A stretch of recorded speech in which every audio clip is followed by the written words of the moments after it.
पाकिस्तान का हाल इस समय पूरी तरह बदहाल है, लेकिन फिर भी वो भारत के खिलाफ आतंकवाद को बढ़ावा देने से बाज नहीं आ रहा। इस बारे में अविरल टाइम्स के राजनैतिक समीक्षक मृत्युंजय दीक्षित विस्तार से जानकारी दे रहे हैं। दुनिया भर के आतंकवादियों की शरण स्थली बना पाकिस्तान, भारत की कूटनीति के आगे पूरी तरह से पस्त हो चुका है, लेकिन बड़बोलेपन से बाज नहीं आ रहा।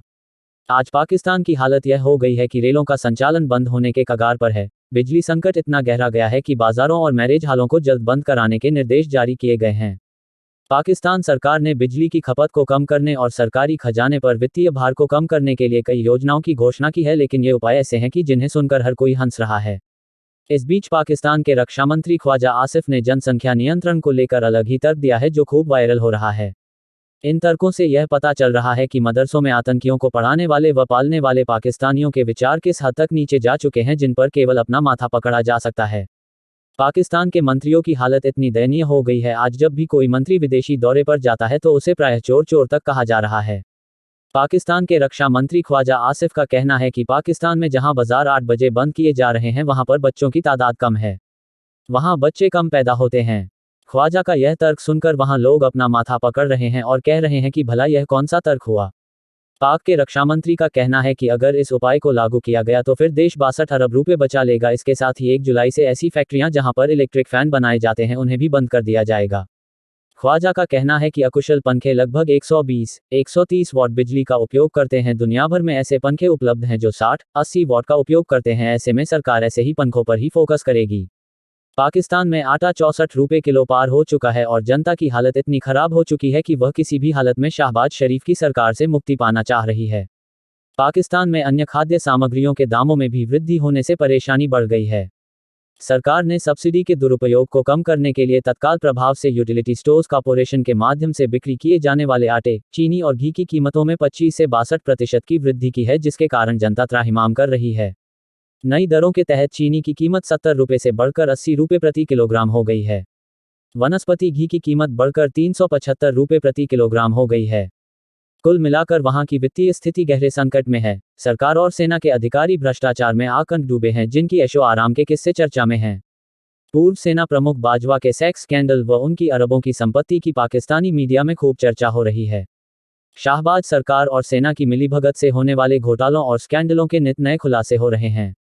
आर्थिक बदहाली और भुखमरी के कगार पर बैठा पाकिस्तान हर मंच पर कश्मीर का राग अलाप कर भारत के विदेश मंत्री एस जयशंकर व अधिकारियों की कड़ी फटकार सुन रहा है, लेकिन फिर भी सुधर नहीं रहा है। पाकिस्तान ने सोचा था कि जब तालिबान अफगानिस्तान पर नियंत्रण कर लेगा तब वह भारत की ओर रुख करेगा, लेकिन अब परिस्थितियां तेजी से बदल रही हैं और तालिबान का रुख पाकिस्तान की ओर मुड़ गया है। विगत दिनों अफगानिस्तान पर शासन कर रहे आतंकी संगठन तालिबान ने भारत पाक के 1971 के युद्ध की फोटो साझा करते हुए पाकिस्तान को धमकी दी है कि अगर हम पर हमला हुआ तो ऐसा ही अंजाम होगा।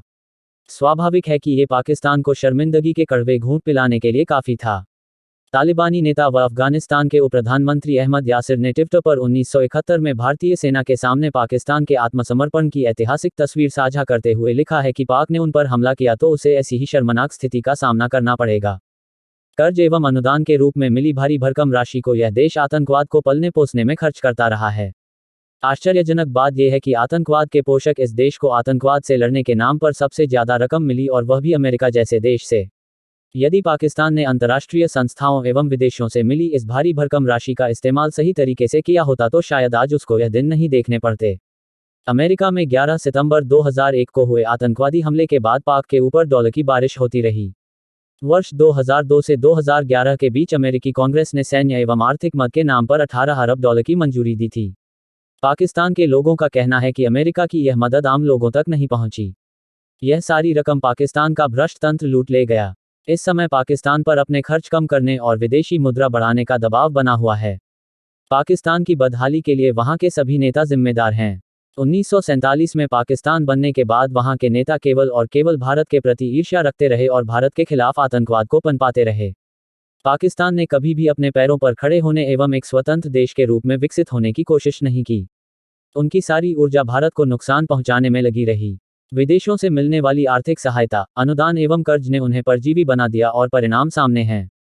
पाकिस्तानी युवा बेरोजगार है। पाकिस्तानी पासपोर्ट की इज्जत भी खराब हो चुकी है। अभी रूस यूक्रेन युद्ध के समय जब भारत सरकार अपने छात्रों को बाहर निकाल कर ला रही थी, उस समय पाकिस्तानी छात्र और उनके परिवार उसी भारत की ओर ताक रहे थे जिसे वे दिन दूना रात चौगुन कोसते हैं। ऑस्ट्रिया की राजधानी वियना में पत्रकार वार्ता में विदेश मंत्री एस जयशंकर ने कहा कि आतंकवाद का केंद्र भारत के करीब में स्थित है, इसलिए भारत का अनुभव दूसरों के लिए उपयोगी हो सकता है। उन्होंने ऑस्ट्रियाई नेताओं के साथ अंतर्राष्ट्रीय शांति को आतंकवाद से उत्पन्न खतरे पर विस्तार से बात की है, जिसमें सीमा पार से आतंकवाद, हिंसक चरमपंथ और कट्टरवाद शामिल है। उन्होंने कहा कि सीमा पार से आतंकवाद के प्रभावों को एक क्षेत्र में सीमित नहीं किया जा सकता, खासकर तब जबकि ये मादक पदार्थों व गैरकानूनी हथियारों के व्यापार एवं अन्य तरह के अंतर्राष्ट्रीय अपराधों से गहरे तक जुड़े हैं। केंद्र में प्रधानमंत्री नरेंद्र मोदी के नेतृत्व में सशक्त सरकार बनने के बाद भारत सरकार ने आतंकवाद के खिलाफ लड़ाई के लिए जो रणनीति बनाई है, उसके परिणामस्वरूप आज पाकिस्तान को दुनिया भर से आर्थिक सहायता मिलना बंद हो चुकी है। लेकिन पाकिस्तान के नेता आज भी कश्मीर का ही राग अलाप रहे हैं और भारत के खिलाफ पूरी दुनिया में झूठ का एजेंडा चला रहे हैं, जिसे भारत बखूबी बेनकाब भी कर रहा है।